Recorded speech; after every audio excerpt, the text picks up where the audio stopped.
Olá, tudo bem com você? A Lesp em Pauta está no ar. A gente vai falar de dois temas muito importantes, que é emprego e o outro tema é sustentabilidade, economia verde.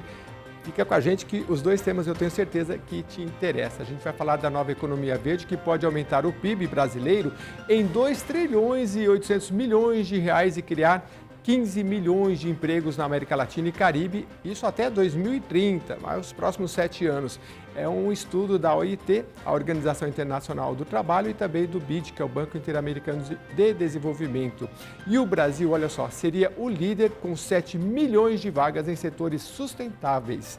Quer saber mais? Fica aqui com a gente porque nós vamos mostrar como é que a economia verde pode mudar o nosso país e também o nosso planeta. A gente vai conversar com a Tereza Vilar, que ela é doutora em ciência ambiental, já está aqui no telão com a gente. Tereza, obrigado pela sua participação. Olá, Tereza, muito obrigada, é uma satisfação. satisfação é toda nossa.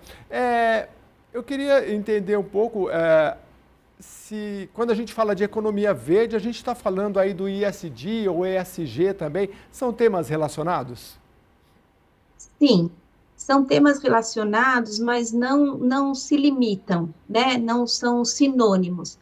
A economia verde já tem o seu desenvolvimento no campo da teoria econômica há algumas décadas e tem uma relação com a produção de recursos, de insumos, de serviços, de obras concernentes à capacidade de suporte do planeta. Então, há uma relação entre economia verde e um cuidado para com os combustíveis mais sustentáveis, direitos sociais, preservação ambiental, e nesse processo de desenvolvimento da economia verde surgiu também o ISG, mas eles não são necessariamente sinônimos. Uhum.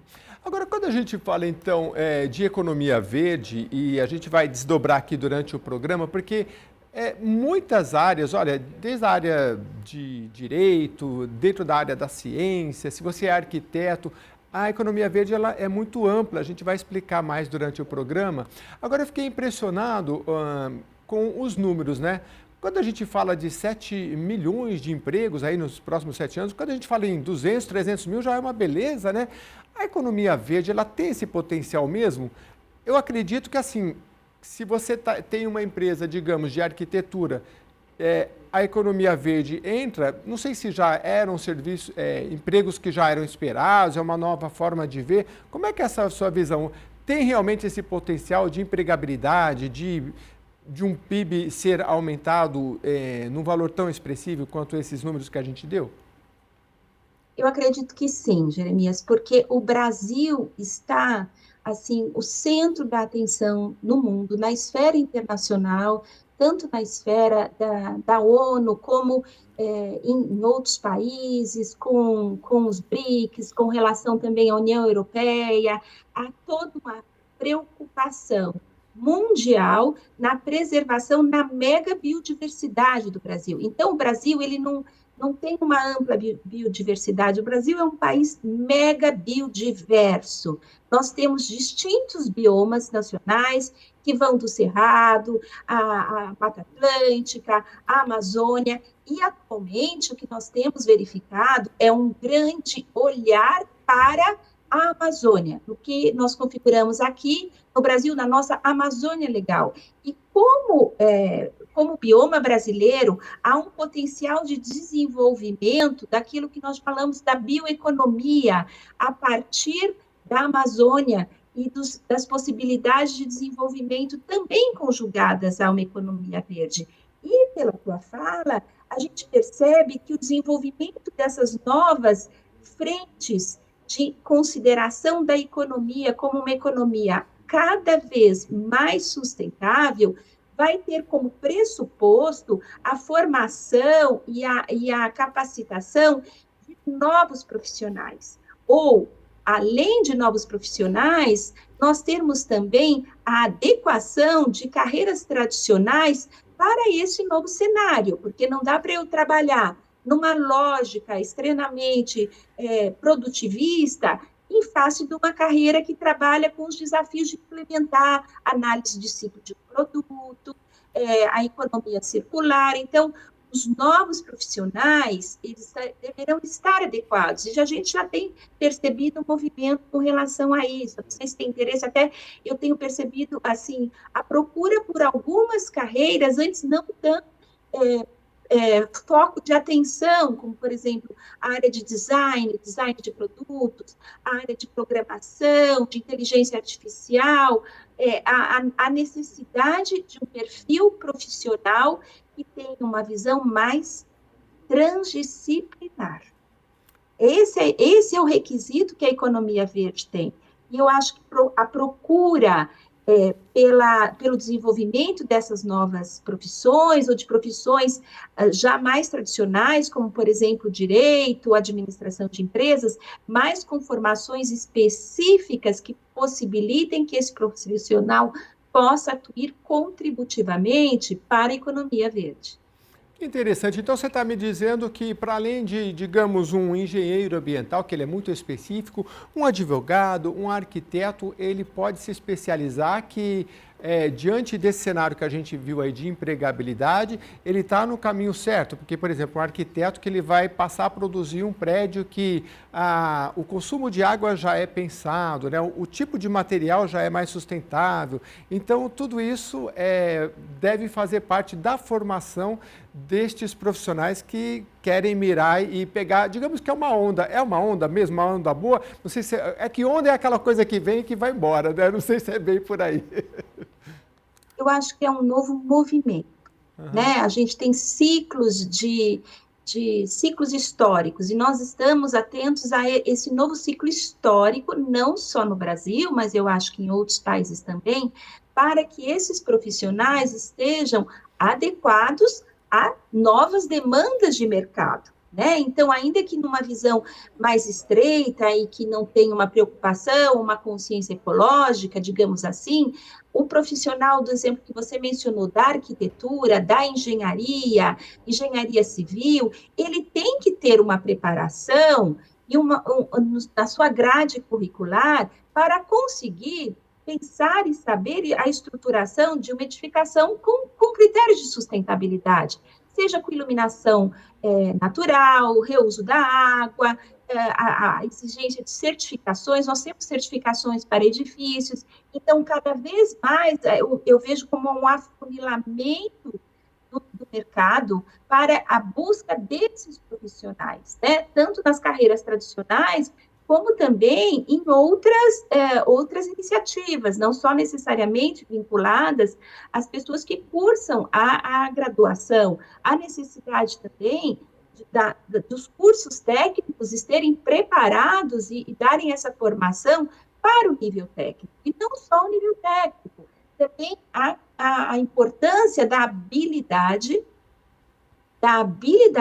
do novo profissional, você falou dos próximos 7 anos, e eu acho que é de agora em diante, ele também ter habilidades socioemocionais, colaborativas, e ter as suas ferramentas pessoais e emocionais para essa nova realidade, que é uma realidade que pressupõe a conversa com as outras carreiras, né? Uma interdisciplinariedade, a conversa com a comunidade, como, por exemplo, no caso da bioeconomia, né? Então, o profissional que atua tem que ter também essa habilidade, essa competência que talvez anos atrás não era existir, né? Ele talvez fosse só um bom técnico e isso era suficiente, mas não dá mais para se trabalhar dessa maneira. Que bacana. Então vamos ficar bem de olho aí nessa questão da sustentabilidade, da economia verde, né? Esses termos aí ESG, porque eles estão cada vez mais presentes em todas as áreas, em todas as profissões. Eu queria falar um pouco, Tereza, da legislação, porque a gente está numa casa legislativa e eu fiz uma breve pesquisa aqui, ó, em relação à economia verde. O que a gente tem, por exemplo? Política Nacional de Resíduos Sólidos, a gente tem a Lei de Mudanças Climáticas, Política Nacional de Mudanças Climáticas, PNMC, o Programa Nacional de Produção e Uso de Biodiesel. Aliás, São Paulo, o governador anunciou recentemente aí a questão do hidrogênio verde, né, na USP, não sei se você está aí por dentro, podia até falar para a gente do potencial disso, mas dentro da legislação, como dizem os juristas e os operadores do direito, estamos andando bem, né? De legislação a gente está bem, de política pública, ou o que está faltando? Acho que nós já temos uma tradição no Brasil de uma inovação muito grande na esfera legislativa ambiental, né?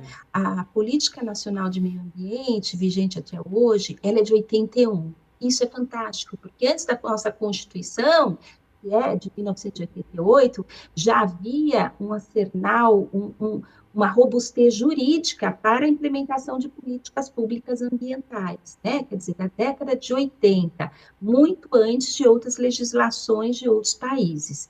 Então, você mencionou a Política Nacional de Resíduos Sólidos, de mudança climática, que são normas fundamentais para a articulação de políticas públicas, juntamente com a conversa com os demais stakeholders e os demais atores sociais. Então, eu acredito que ainda o próprio pacote, o PAC, que foi recentemente divulgado, com a sua relação que foi estabelecida na busca de combustíveis não estritamente fósseis, o PAC tem uma característica também de sustentabilidade, então nós temos novas políticas públicas e programas sendo implementados. Um ponto que eu acho da maior relevância também, e que eu, assim, pessoalmente acho importante avançar no Brasil, se refere aos incentivos tributários. Então, nós temos a possibilidade de utilização daquilo que se diz a tributação verde. Eu posso utilizar, por exemplo, isenções para o desenvolvimento de determinados setores empresariais para tecnologias mais verdes. Né? Então, nós temos um papel também aí, como você mencionou, das políticas do Estado de São Paulo, com relação a esse fomento ao hidrogênio. Temos também a questão de incentivos que podem advir do BNDES. Uma conjugação de iniciativas, porque não adianta só editar a lei, né? A gente tem que também incentivar o mercado para se adaptar a essa nova realidade de economia verde. Então, eu acho que de legislação nós já temos um bom arsenal. O que nós precisamos é uma conjugação dessa legislação com a efetividade dela, não só como medidas fiscalizatórias de crimes ambientais ou de fiscalização administrativa, mas também como incentivos. Eu acho que uma grande área a se desenvolver também são as áreas de fomento e de incentivos tributários para setores da economia verde. Qual é a importância de esses incentivos serem encampados pelos governos do Estado e principalmente federal? Porque a gente sabe que um país que, quando aí vai depender se é primeiro-ministro, se é presidente, enfim, né? Mas quando o governo, principalmente o governo federal, não toma a frente, a gente sabe que o poder que o poder público, né, sendo aqui redundante, tem nesses aspectos, né? O Brasil agora parece que tem andado neste caminho, inclusive a gente tem acompanhado aí fora do Brasil, o presidente tratando muito deste tema, às vezes vinculando com a fome, enfim, né? E numa articulação com outros países. Como é que você tem visto este cenário atual? Olha, eu vejo com otimismo, mas eu digo que nós temos que ter um otimismo realista, não é isso? Nós sabemos que a transformação, a nossa pauta, né, da economia verde, a transformação em larga escala dos processos produtivos, com análise de ciclo de vida de produto, nas diferentes frentes de fabricantes, de importadores, de fornecedores, de micro e pequenos empresários, né? Nós temos também a questão das micro e pequenas empresas. Nós sabemos que esse é um movimento, que eu gosto muito de utilizar uma expressão, que é um movimento em espiral. Eu o vejo acompanhando como um movimento crescente, mas não naquela expectativa pueril ou mesmo pouco realista de que vai ser abriu-se a janela, abriu-se o livro da economia verde e a partir de amanhã todo o mercado estará adaptado. Não, nós sabemos que não é isso. Por isso que é importante da regulação dos diversos atores institucionais públicos e privados, né? Uhum. Então, seja pela regulação, seja pelo fomento, seja pela fiscalização, seja pelo controle, seja principalmente tema que eu acho que o ESG está trazendo para o setor privado, e nós já temos também já iniciativas de ESG no setor público, como, por exemplo, na ANS, Agência Nacional de Saúde, já tem uma política de ESG, que é a temática da governança. Então, tanto a governança pública como a governança privada estar atrelada como um grande guarda-chuva, sabe, Jeremias, que estabeleça diretrizes fundantes de sustentabilidade, porque senão nós ficamos naquela velha história de que ficam para inglês ver, né? A gente não pode se limitar a relatórios de sustentabilidade, não, a gente não pode pensar no greenwashing, na maquiagem verde, mas é um processo. Eu acho que é um processo sem volta, mas o ritmo desse processo vai depender desses diferentes atores. E aí também tem a pressão internacional, né? Tem a pressão, por exemplo, internacional de não receber importações de carne vedar a exportação de carne brasileira oriunda de áreas desmatadas, a preocupação com relação à origem regular, a comprovação da origem regular da madeira. Então, nós temos diferentes, assim, forças que ajudam a propulsão, né, ao segmento desse percurso. Mas, acho que, como todas as mudanças, elas não ocorrem em grandes rupturas, né, são processos e a necessidade de uma visão de governança, né, para sabermos como implementar, né, e nisso há a importância desse diálogo que nós estamos verificando com relação, por exemplo, logística reversa, com relação à implementação de outras políticas públicas relacionadas também à economia. Tereza, você estava falando, eu pensando aqui em relação, você falou a maquiagem verde, né? Eu já vi propaganda de prédios, né? Agora estamos um lançamento, né? Aí pinta de verde, tem uma graminha verde, olha como a gente é sustentável, né? Aí você vai ver de perto, né? É um pouco dessa maquiagem. E a gente vive no mundo do marketing, né? Então, e de narrativas. Então é fácil a gente ser enganado com uma propaganda de olha como somos ambientalmente corretos, e você vai ver lá, na prática, tem pouca coisa sendo feita, né? Por outro lado, hoje com as redes sociais, e eu acho que principalmente as pessoas que trabalham numa empresa, quando elas dão um depoimento, é porque elas geralmente realmente sabem se a empresa está fazendo ou não. E eu queria saber de você em relação à educação, porque me parece que essa coisa vem muito de cima para baixo, vem uma cobrança internacional, é uma cobrança em relação aos investimentos, mas essas novas gerações estão estudando na escola em relação... No meu tempo a gente estudava lá muito da ecologia e já foi tão bom, né, entender da ecologia que tudo é interligado, né? A gente está avançando, as próximas gerações vão fazer essa cobrança com mais força, até porque as nossas gerações, muitas vezes, a gente herdou heranças de que o progresso era derrubar árvore para fazer estrada, né? Nossos avós, né? Então, um aprendizado. A gente está andando bem nessa questão ainda junto aos nossos estudantes, para as próximas gerações? Eu gostei que você tocou nesse ponto, porque eu sou uma grande defensora da educação ambiental e da educação, e atuo voluntariamente, sabe? Também na educação, hoje eu falo que é a educação para a sustentabilidade. E mais do que isso, é uma educação para uma cidadania ecológica, uma educação para a conscientização acerca das mudanças climáticas, né? Então, nós temos, né, que eu sou do direito, eu sou da filosofia, nós temos assim, leis belíssimas. Nós temos a Política Nacional de Educação Ambiental, nós temos uma política de educação para o consumo sustentável, nós temos várias iniciativas que estão sendo implementadas agora pelo Ministério do Meio Ambiente, pelo Departamento de Educação Ambiental. Eu vi até essa notícia, acho que foi ontem ou hoje, com a previsão de conferências nos municípios para a disseminação de uma conscientização ambiental.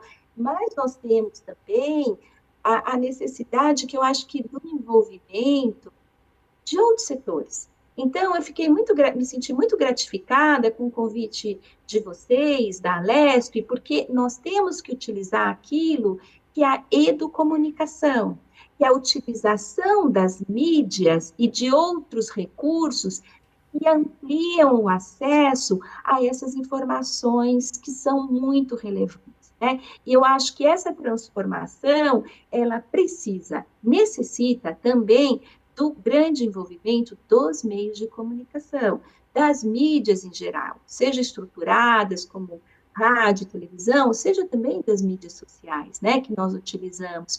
E aí eu acho que tem um olhar que é quando eu, você, os colegas que estão nos assistindo como cidadãos, escolhemos o que nós queremos acompanhar.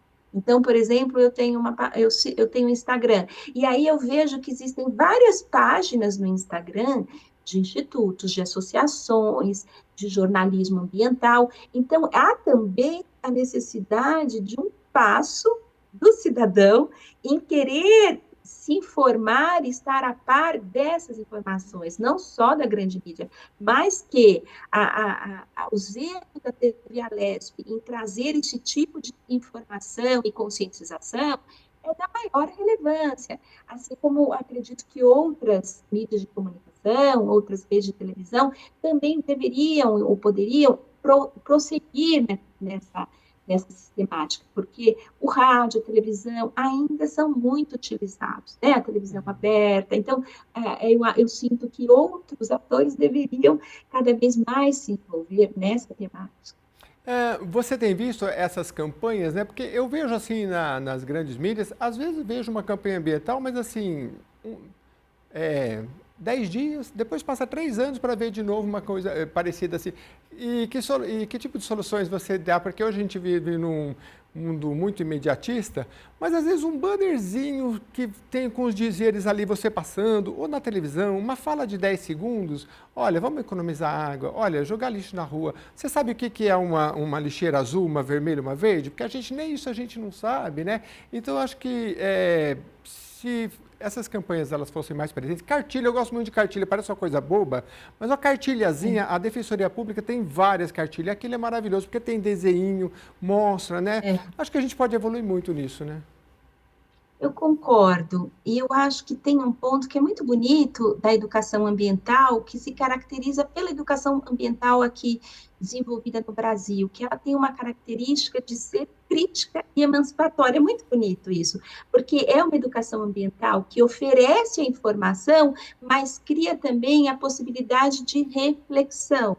Então, muito usual a utilização, por exemplo, de rodas de diálogo, de conscientização no ambiente escolar, porque a educação ambiental, ela se torna mais efetiva quando o cidadão se conscientiza de que, sim, ele faz parte do meio.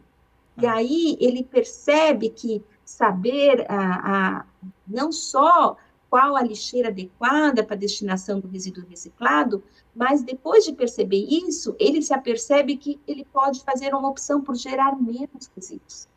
Ele pode fazer uma utilização de uma sacola reciclável, de uma caneca de uso pessoal. Então, são iniciativas individuais, mas elas se conjugam com a necessária, né, Jeremias? A necessária adoção de iniciativas institucionais e organizacionais. Aí que entra a Agenda 2030, os ODS, o ISD, porque são os grandes propulsores, né? Os grandes players públicos e do mercado, que têm uma grande responsabilidade também institucional de adoção dessa conscientização e de ações práticas.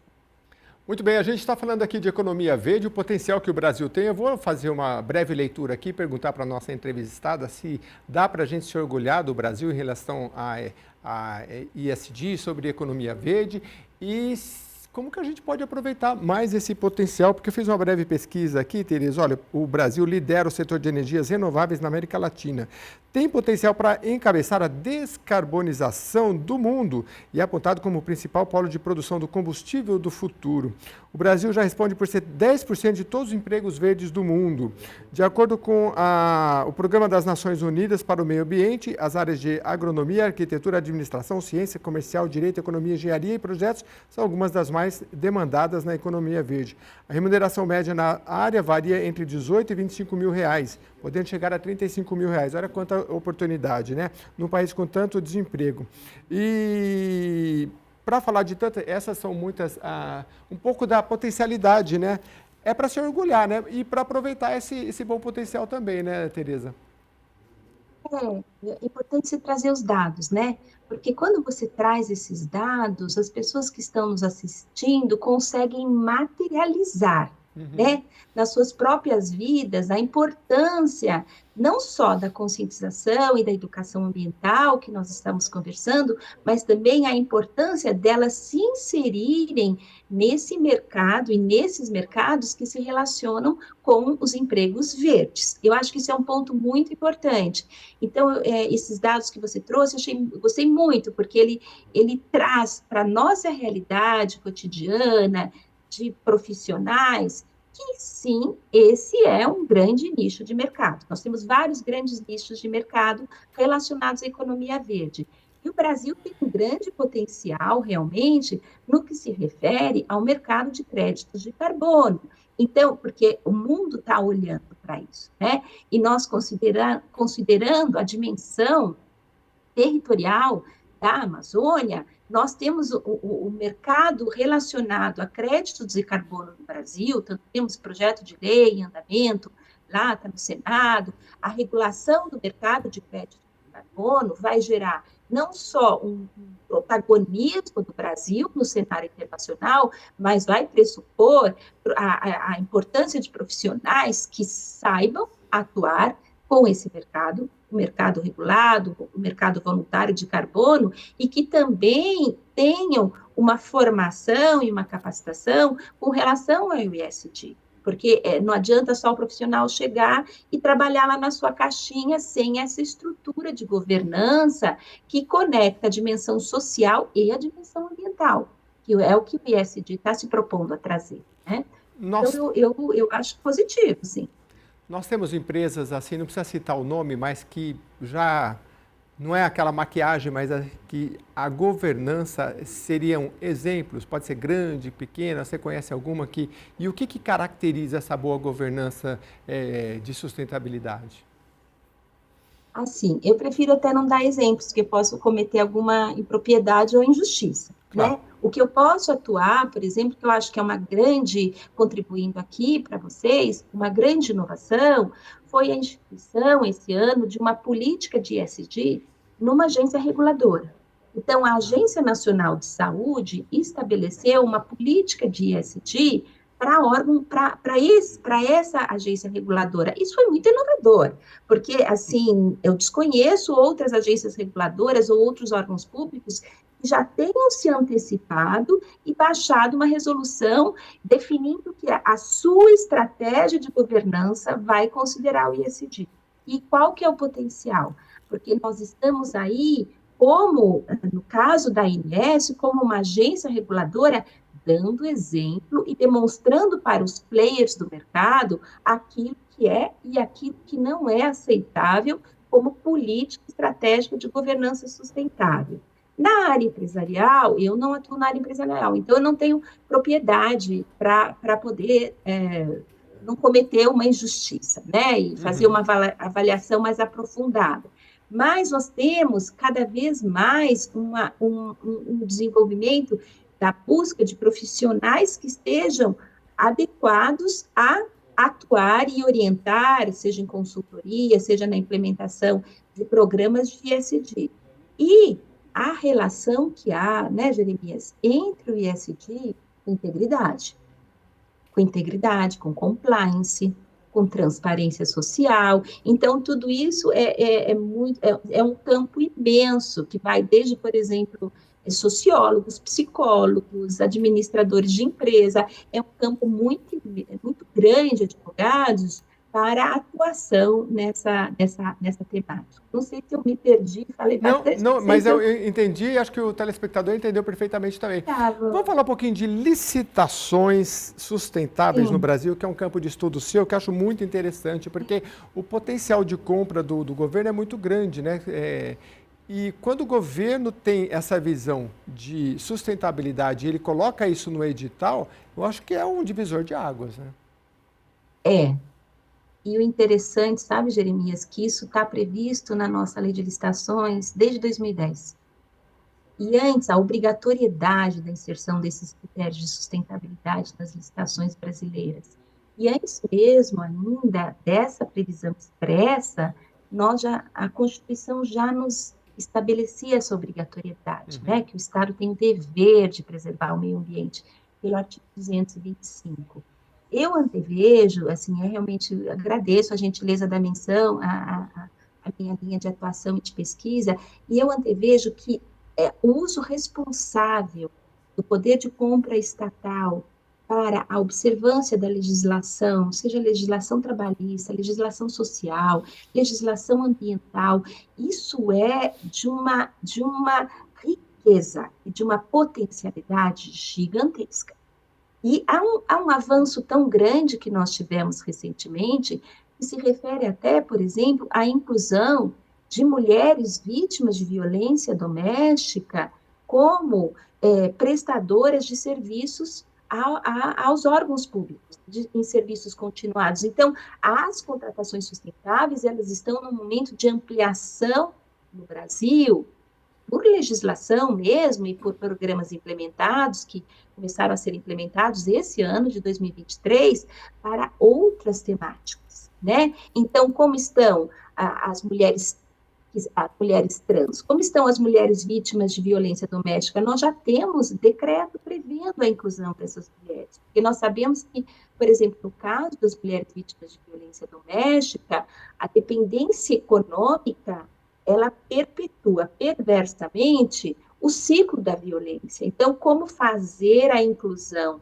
social e econômica dessa mulher? Então, é uma área riquíssima, que representa quase, as contratações públicas são mais de 12% do produto interno, né? E nós temos, assim, vastas normas que tornam essa contratação sustentável viável, segura, constitucional, legal.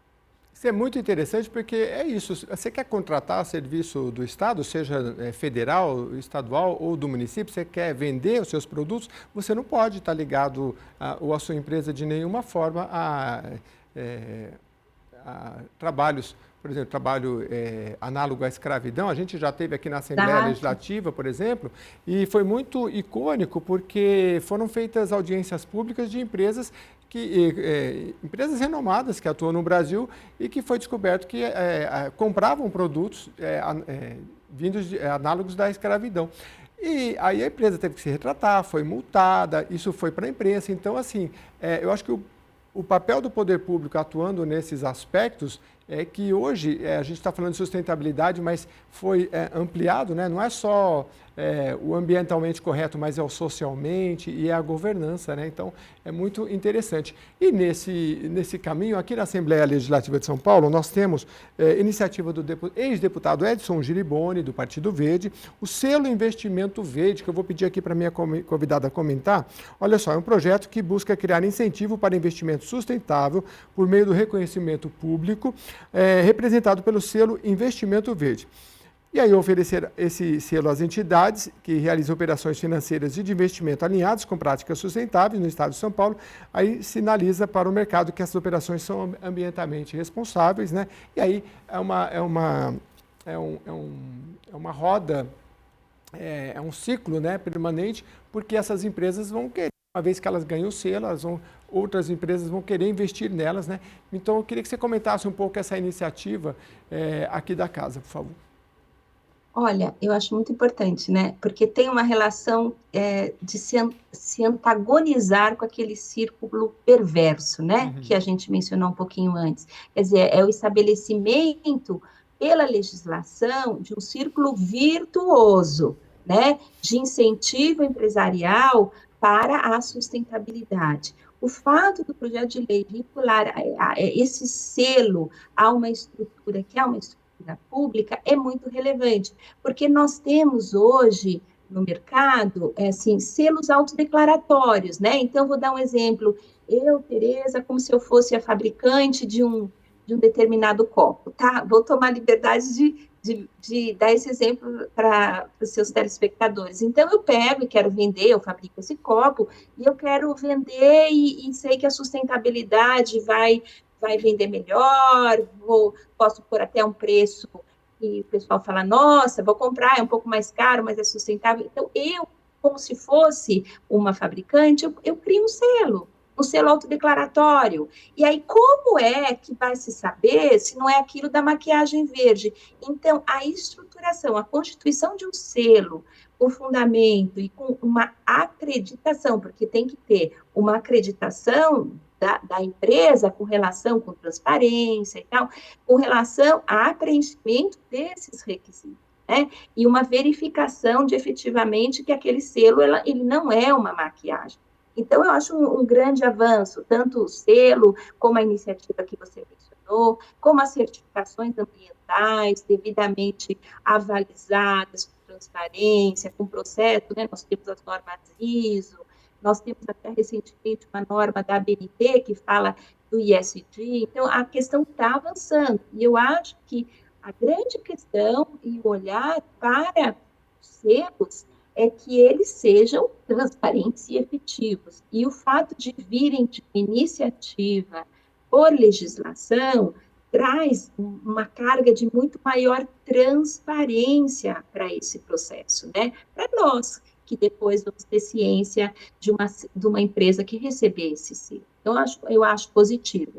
E ainda é um movimento muito embrionário no Brasil, muito embrionário. Então, eu acho bem relevante. Muito bom. A gente está caminhando para o final, falando aqui de economia verde, das iniciativas aqui da Assembleia Legislativa de São Paulo, falamos sobre as várias legislações em âmbito federal, falamos de educação, de políticas públicas, mas agora eu vou pedir para a nossa convidada aqui fazer um arranjo aqui final para que a gente possa colaborar com todos neste caminho.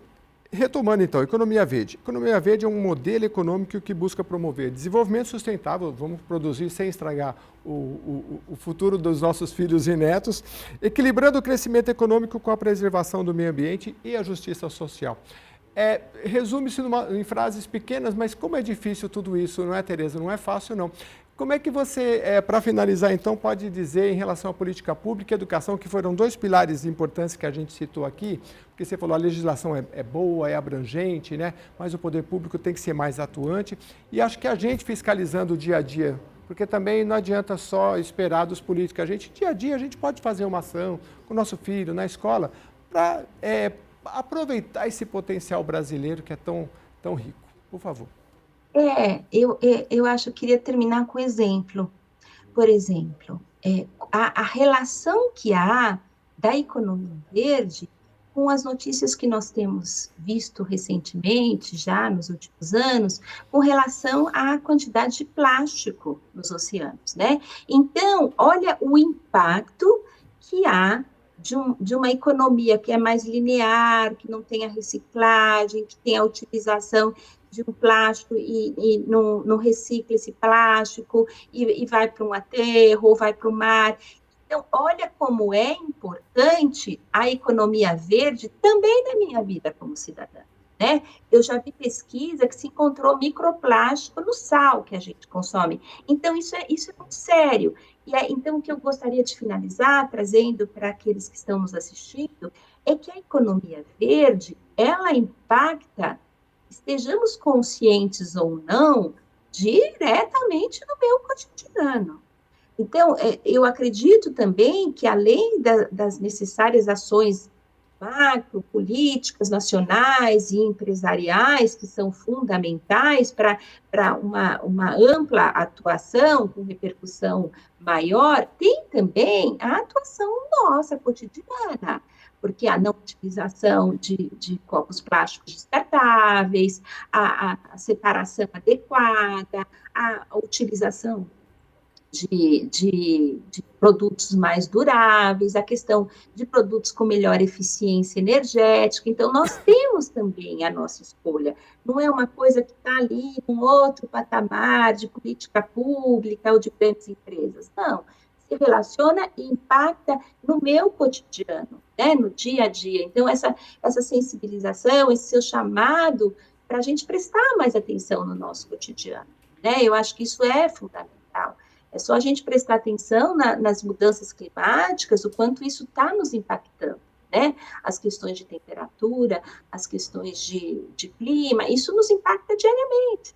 Então, é de se ter atenção, sim, é um outro olhar para aquilo que está ao nosso entorno. Muito bom, gostei muito aqui da conversa, a gente chegando ao final, mas é isso, né?